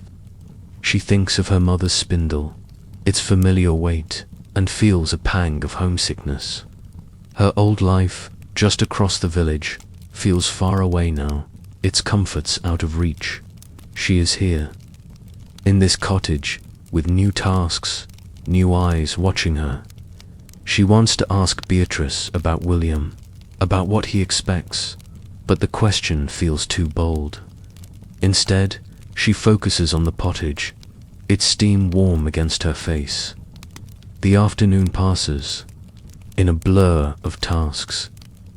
Eleanor sweeps the yard, scattering grain for the hens, their eager pecking a familiar sight.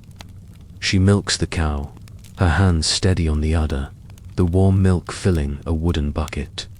She spins wool, the spindles hum a soothing rhythm, though her fingers are slower here, the wool unfamiliar. Beatrice watches, offering corrections, her voice firm but not harsh. Keep the thread even, she says. It must be strong for weaving. Eleanor nods, her cheeks warm with effort and embarrassment. She wants to prove herself, to show she is not a burden, but the learning is hard. The cottage, a maze of new routines. By evening, the family gathers for supper. William returns, his hands dusted with sawdust, his face tired but calm. He smiles at Eleanor, a small gesture that eases her nerves. The pottage is hearty, the onions sweet, and the family eats in relative silence, the day's work weighing on them all. Thomas and Simon chatter about a game in the village, their voices loud, but Beatrice quiets them with a look. Eleanor eats quietly, her thoughts on the day, the tasks, the weight of her new role. She feels William's presence beside her, his arm brushing hers as he reaches for bread. The touch is fleeting, but it reminds her of the night before, the intimacy still new, still uncertain. After supper, Eleanor helps Beatrice clean, washing bowls with water from the stream. The fire burns low, its glow casting shadows across the room. William sits by the hearth, sharpening a tool, his movements steady and sure. Eleanor watches him, wondering what he thinks of her, of their marriage. He has been kind, his words gentle, but they are still strangers, their lives bound by vows and duty. She wants to know him, to find the man behind the carpenter, but the day offers little chance. The cottage is busy, its tasks endless, and Eleanor feels the pressure to keep up, to prove she belongs. As night falls, the family prepares for sleep. Beatrice banks the fire, ensuring the embers will last. Thomas and Simon climb to the loft, their footsteps loud on the wooden ladder. Eleanor washes her hands and face, the water cold against her skin. She says her prayers, asking Saint Margaret for strength, for courage, for a place in this new home. William waits by the mattress, his eyes meeting hers, and she feels a flicker of warmth, of possibility. She lies beside him, the straw rustling, the blanket heavy. The cottage is quiet now, save for the fire's soft crackle and the distant hoot of an owl. Eleanor's body is tired, her hands aching from the day's work, but her mind is awake, tracing the challenges of her new life. She thinks of her mother, her sister, her old cottage just across the village. She misses their voices, their familiar rhythms, the ease of a life she knew by heart. Here, everything is new, every task a test. Beatrice's expectations, William's quiet presence, the village's watchful eyes, all weigh on her. She thinks of the future, of the children she is expected to bear, the household she must manage. The fear of failure lingers, a shadow in the dark. But there is also hope, small and fragile, in William's smile, in the warmth of the fire, in the tasks she knows she can learn. A yawn escapes, pulling Eleanor back to the present. She stretches, feeling the ache in her shoulders, her hands. The cottage is warm, the fires glow faint in the darkness. Her breathing slows, matching the rhythm of William beside her, his presence a quiet anchor. This is her world now, unfamiliar but hers. Tomorrow will bring more tasks, more lessons, more steps toward belonging.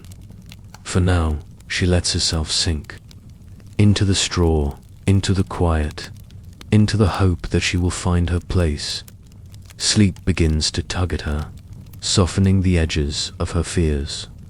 The weight of the day settles over her like the wool blanket, heavy but familiar.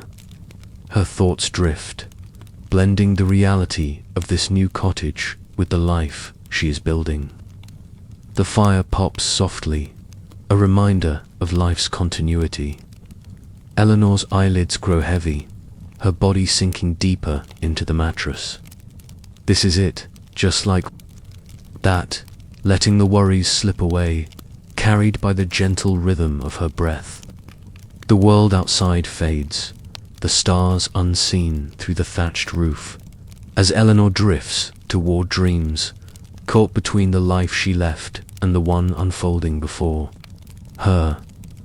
The morning light filters through the wooden shutter of William's family cottage, casting faint stripes across the packed earth floor. Eleanor wakes, her body heavy from a restless night on the unfamiliar straw mattress. The air smells of wood, smoke and the faint scents of drying herbs, a reminder of her new home. The wool blanket, woven by her mother-in-law Beatrice, is warm but stiff, its weight a constant in this strange place. William breathes softly beside her, his presence a quiet anchor in the dim room. The fire in the hearth burns low, its embers glowing, tended by Beatrice's careful hand. Eleanor lies still, her thoughts drifting to the days ahead, to the expectation that looms over every new wife, childbirth, the village, her new family, even the church, all wait for her to prove her worth by bearing children. A duty as inevitable as the harvest. She rises, her leather shoes creaking as she steps onto the cool floor. Her green kirtle laced tightly. Feels familiar, but the linen coif binding her hair marks her as a wife. The cottage is quiet, save for the soft clucking of hens outside and the rustle of Beatrice stirring in the next room. Eleanor moves to the hearth, adding sticks to the fire, her hands steady despite the unease in her heart. Childbirth is a topic whispered at the stream, in the churchyard, among the women of the village. She has heard the stories, seen the weary faces of mothers, known the small graves in the churchyard. Her own mother, Margaret, lost 2 children to fever, their absence a shadow in her eyes. Now, as William's wife, Eleanor faces the same path. Its dangers both distant and immediate. Beatrice enters, her face lined but alert, and hands Eleanor a wooden bucket. "Fetch water," she says. "Then we will see the midwife." Eleanor's heart skips, the word midwife sharpening her fears. She nods, stepping outside into the crisp morning air, the bucket heavy in her hands. The village is waking, the scent of dew and earth mingling with the smoke from other cottages. She walks to the stream, its water cold and clear, and fills the bucket, her fingers numbing as the water splashes over the rim. Other women are there, their voices a soft hum of gossip and greetings. Agnes, the widow with kind eyes, kneels by the bank, washing a tunic. "Good morning, Eleanor," she calls. "You look tired. Is married life heavy already?" Eleanor manages a smile, though her cheeks flush. "Just learning," she says, dipping the bucket again. Agnes nods, her hands never pausing. "You will soon have more to learn," she says, her voice low. "A wife's duty is not just to the hearth." Eleanor's stomach twists, knowing Agnes speaks of children. She thinks of Joan, her friend, now heavy with her first child, her face pale at the stream. The village expects Eleanor to follow, to bear a child within the year, to prove the marriage fruitful. The thought of pregnancy, of the pain and risk, fills her with a quiet dread. She lifts the bucket, water sloshing, and heads back to the cottage. Her steps slow under the weight of both water and worry.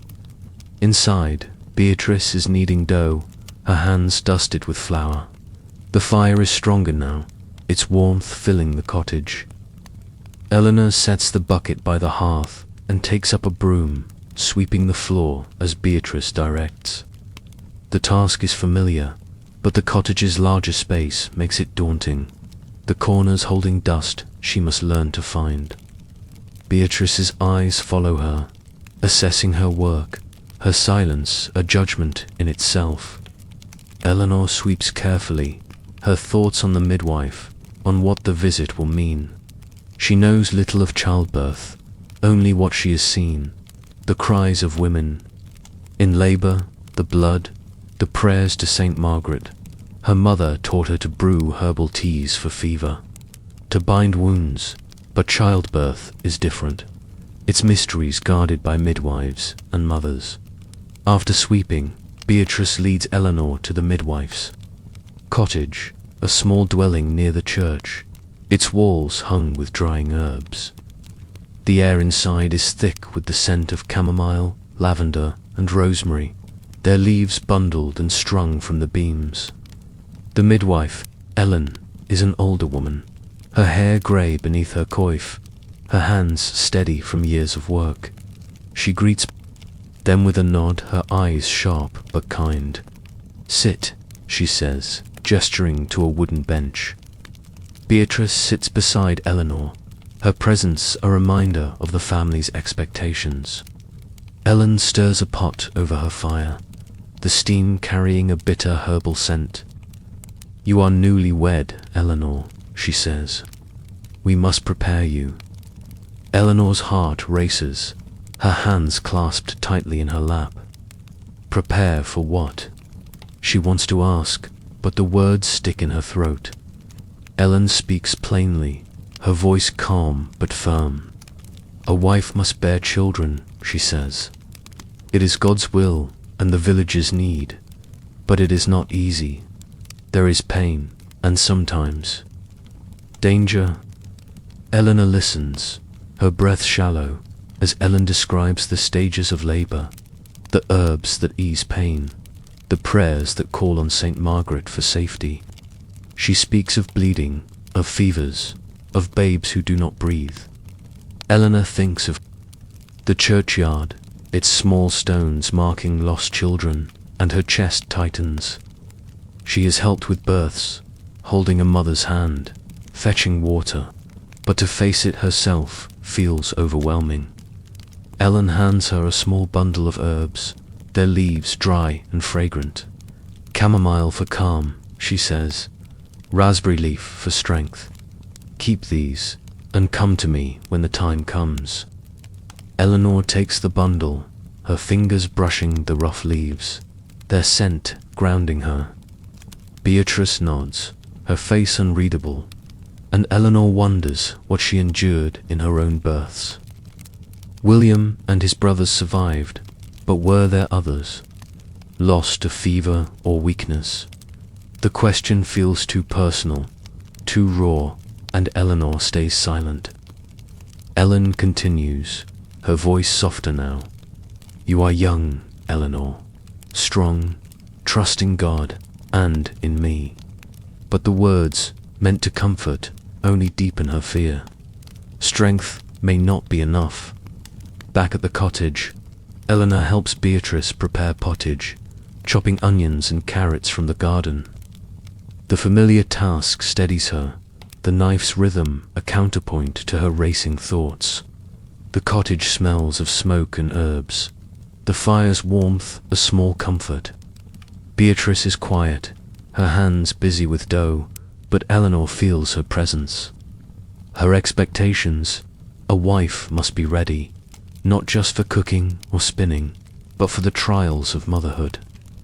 Eleanor thinks of her own mother, Margaret, whose strength carried her through 5 births to ending in loss.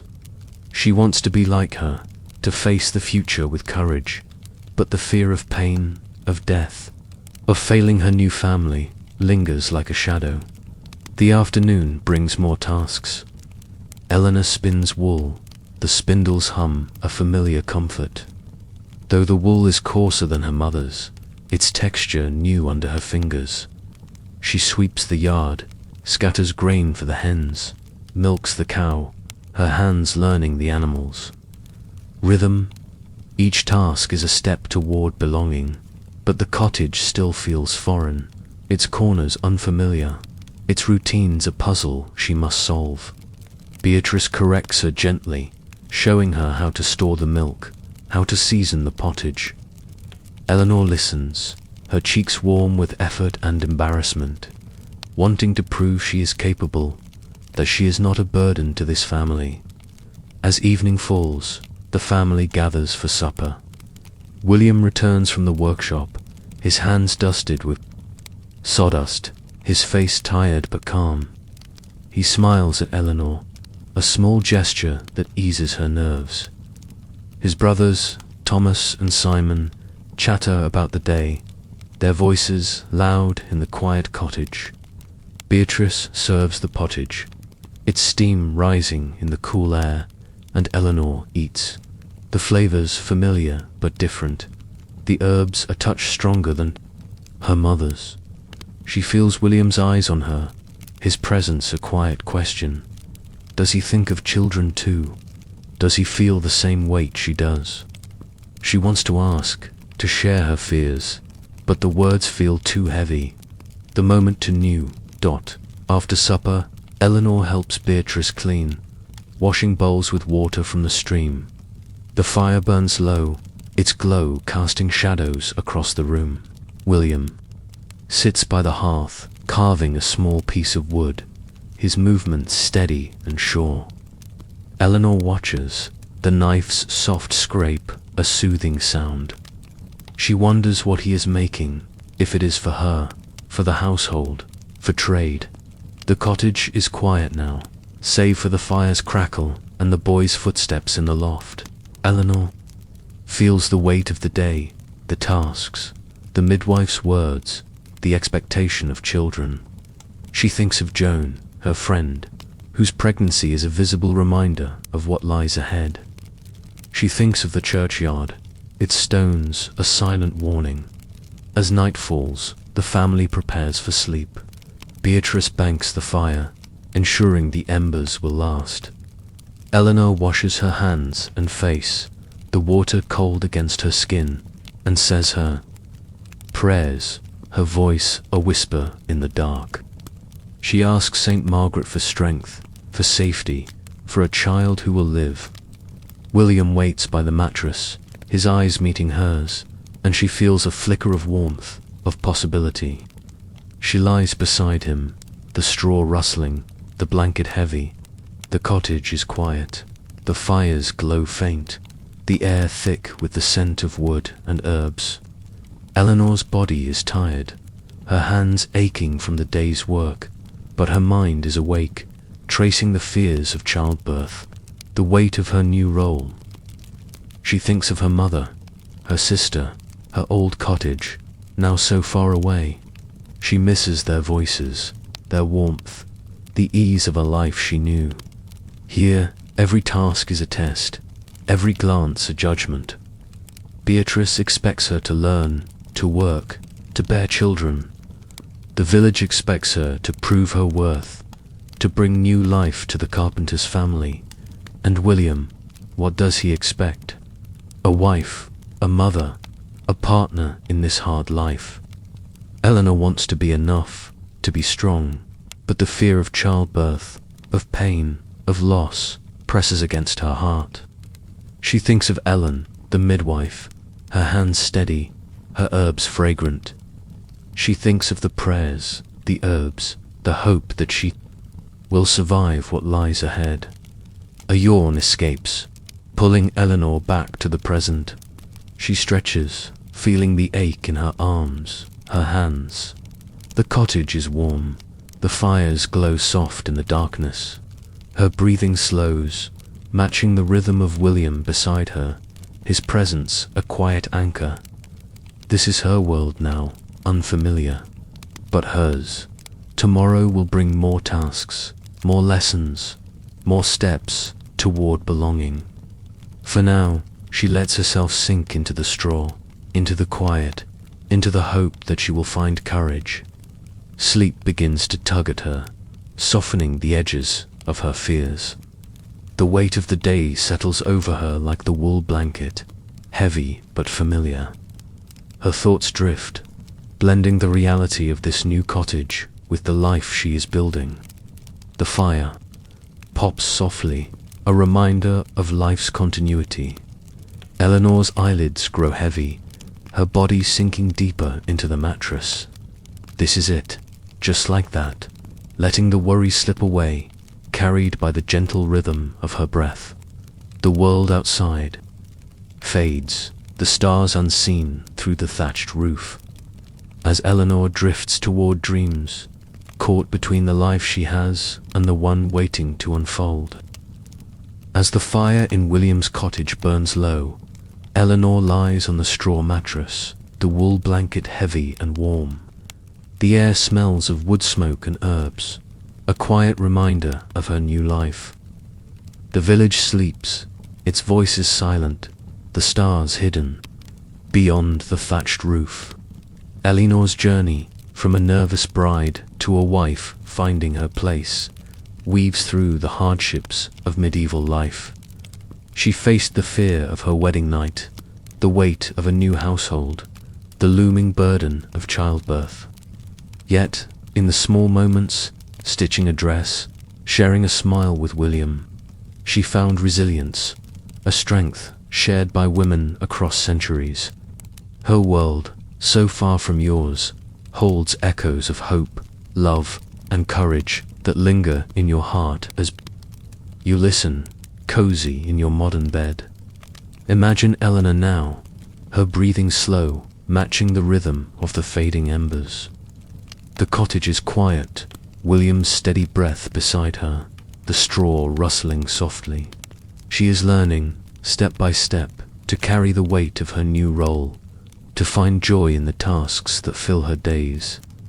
You, too, can let the worries of your day slip away, carried by the gentle rhythm of this story. Feel the softness of your pillow, the warmth of your blanket, so different from Eleanor's world of straw and wool. Her strength, her hope connect to you, a thread across time, reminding you that even in hardship there is room for rest, for dreams. Close your eyes, let your body sink deeper, the world fading like the fire's glow. Eleanor drifts to sleep, her fears softened by the promise of tomorrow. You can drift too, letting this tale carry you into a peaceful slumber. The stars outside your window, like those above her cottage, shine unseen, a quiet constant. Sleep. Well, dear listener, wrapped in the warmth of your own time, your own place. This is it, just like that, letting the days slip away, carried by the gentle rhythm of your breath.